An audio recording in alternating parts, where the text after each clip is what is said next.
Struggling to correctly book expenses in Zoho Books? Learn the exact 18-step process to record expenses flawlessly in under 3 minutes.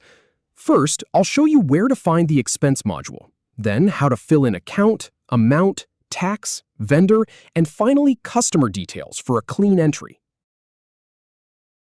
Open up Zoho Books to get started.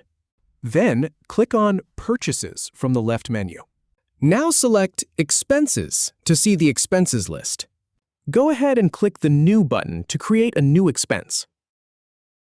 Click on the Select an Account dropdown. For example, choose Automobile Expense from the list. Type in the amount for the expense. Now, click on the Select an Account for Paid Through. For example, pick Opening Balance Offset. Click on the Select a Tax dropdown. For example, select Sales Tax at 8%.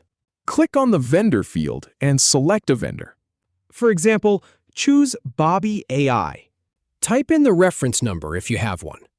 Add any notes you'd like to include. Click on Select or Add a Customer. For example, pick Acme Solutions, Inc. Finally, hit Alt-S to save the expense. If you have any feedback or if any info is inaccurate, please leave a comment below. We'll do our best to answer or redo the video if needed. Thanks for watching.